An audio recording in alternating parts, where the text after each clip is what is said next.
We just got Scotty a bull killed on Colorado OTC hunt with the boys. And I'm gonna show you how to load on the new Mystery Ranch. This is a new Mysterium.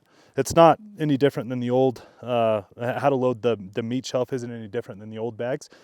And the pack is basically put together like it would have been as I was hunting. So that's where we will start from. So first thing you're gonna wanna do is unbuckle all the clips.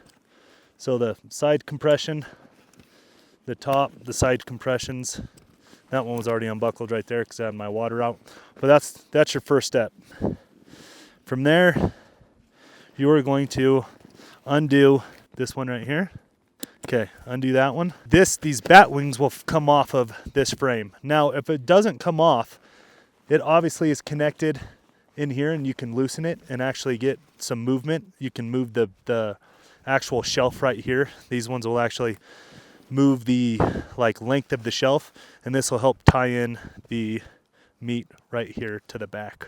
These are new to the new Mysterium. These are not on the old frame. So you can manipulate length of where you want the meat to sit on the bag. I'm taking a hind in this bag, so I am going to give it a little bit more because it is a bigger piece of meat. Probably give it a little more than that. And you're going to want to loosen these. It's come together nice and put together, but you're obviously going to have to loosen these.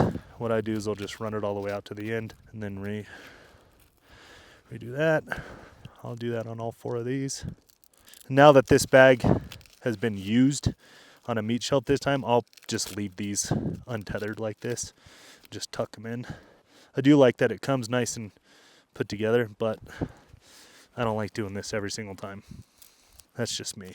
You could obviously put them back together if you want. This is a new feature, which is pretty good though. I do like it. It just helps, it'll help the meat ride better. So now the bag is off the frame. I'm gonna take a hind. And I'm gonna drop that right in the crease of that backpack. I'm gonna take these buckles. These auto locking buckles. Just give it a nice little tug. Doesn't need to be insanely tight. Give this a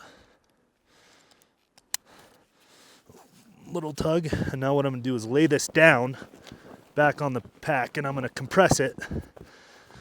Oh, the other thing too I left out from the beginning, make sure your bag is already packed. Like don't pack this after the fact because you want to compress this against your packed bag. So I have all my gear in here that I'm taking off the mountain. I don't need to pack the bag at all after I do this. So I left that out in the beginning, but that's definitely what you want to do, is to make sure it's packed. And then you're going to take these compression straps, the ones that I was using before for my tripod and my water bottle and all that. I'm going to take these, loosen them. I'm going to bring these back to the frame right here, just like that. So now the bag's being attached back to the frame. I'm gonna do that again on this side. I'm not gonna tighten these until I flip it back the other way. Which buckle is this one right here? No, this one right here. So I'm not gonna make these too tight until I have it flipped back over the other way and I can compress it back on itself. But that's how that's gonna sit right there. Now the meat is on the meat shelf and the bag is attached back to the frame. But obviously I have my tripod that I need to ride. So I'm gonna put that back where it was. So that's there. And then my water bottle, which sat on this side. So now my bag is meat on, compression straps from each side is back on. What I'm gonna do is buckle these back to the top. So this will be the top that'll connect back to the top of the frame to keep the bag from pulling backwards on you.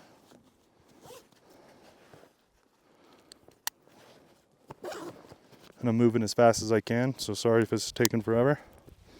And I'll get those, fairly tight, just a little pressure on them. So that's how it's gonna sit. And the reason why I don't want it tight yet is because I'm gonna look at how everything's riding and sitting, making sure it's all good to go, which it does look really good. So I'm gonna bring this back to this side, and now I'm gonna compress it back to itself on the meat, and now is when I'm going to give it a good bit of tightening. Like, not obviously trying to break a buckle, but enough where it really feels like I'm pulling on it. I don't know if it's showing through on camera, but you know, enough of a pull that'll make that ride tight. And then same with this. These you obviously don't want like crazy tight because you're pulling on this part of the frame right here that's pretty like nimble. You just want this to ride straight up and down because this is what your load lifters are connected to right here. So that's going to be your comfort. And I'm going to loosen those up right now for when I put my pack on. And make sure the frame is sitting square against the meat, which it is, and square on the pack, which it is. So this bag right here, after I make it look a little prettier, that is a good looking bag. There you go. And this is from the top lid that I don't use. Just like that, we're ready to ride. That's actually looking really good. So shoulder straps first, then belt. I'll show you why those load lifters are loose. Because obviously with this amount of weight,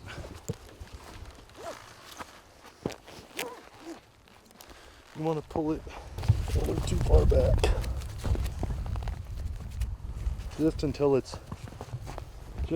like getting tight enough that you really got to put some pressure on it to get it to move. And that'll keep it to ride vertical on your back instead of pulling backwards or forwards. And when you get situated before you do that, it'll allow the pack to get pulled to vertical, and you can feel when it hits vertical. So that's why it's a good tip to leave your load lifters loose until you get your shoulder straps and your belt situated, because you can pull it just right into vertical.